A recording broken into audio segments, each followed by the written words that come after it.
Kwa sasa wananchi wa kijiji cha Kiwalamo wilayani Kilolo mkoani Iringa wameiomba serikali kuwakarabatia barabara ya kisiwa cha Kiwalamo yenye urefu wa kilomita 8.5, wakieleza kwamba hali ya sasa barabara hiyo imekuwa chanzo cha mateso makubwa, hususan kwa wagonjwa wanaohitaji huduma za dharura, akina mama wajawazito vile vile. Taarifa ya Mwajuma Hassan kutoka Iringa inafafanua.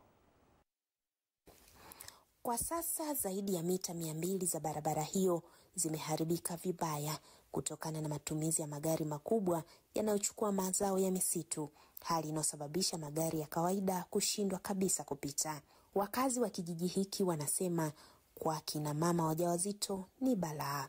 Inafika mahali kina baba tunawapa kazi, wanatufunga kwenye vitanda na wakati mwingine kwenye machela, huku tunaumwa. Halafu inafika mahali wakati mwingine hata hawa wababa nao wanashindwa kubeba huu mwili. Inafika mahali wanateleza kwa sababu barabara zina makorongo kama hivi mnavyoona. Kwanza zinapoanza mvua hii barabara haipitiki kabisa. Ndio maana tunafika kipindi hata wazazi wa kwenda kujifungua wanalazimika kufuata huduma kwenye kituo cha afya kilichopo Kidabaga, lakini kipindi hicho sasa wanalazimika kubebwa. Diwani wa kata ya Idete anaunga mkono kilio hiki. Ni kweli wananchi kwa kipindi wamepata adha kubwa. Kwa mfano wamama wajawazito wanalazimika kuambiwa na madaktari wale wamama wajawazito inapofika miezi 6 au 7 kwenda kujisubiria kuondoka kwenye kijiji chao kwenda Kidabaga kwenye kituo cha afya kwenda kujisubiria. Wanakaa kule zaidi ya miezi 2 au miezi 3. Kwa hiyo imewapelekea wananchi wengi ambao wana maisha ya chini kuweza kushindwa kuvumilia kwa sababu kule ni gharama sana. Hii ni moja ya picha za mjongeo ambayo ilirushwa hivi karibuni katika mitandao ya kijamii ikionyesha wananchi wa kijiji hiki wakiwa wamembeba mama mjamzito kwenye machela. Serikali ya wilaya inalitambua hili. Ndio kile kilitokea kwa mgonjwa mmoja, lakini si kwamba ndio utaratibu. Barabara ile ya Idete Kiwalamo ni barabara yenye urefu wa kilomita 8.5, 8.5. Barabara ile si mbaya, isipokuwa kuna eneo la mita 200 ndio limeharibiwa kipindi hiki cha mvua.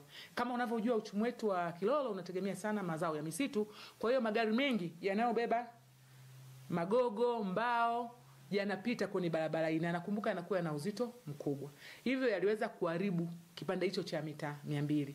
Lakini kilichofanyika, mgonjwa alibebwa, ni huyo mmoja tu, alibebwa katika eneo lile ili kufikishwa eneo ambalo gari linaweza kufika.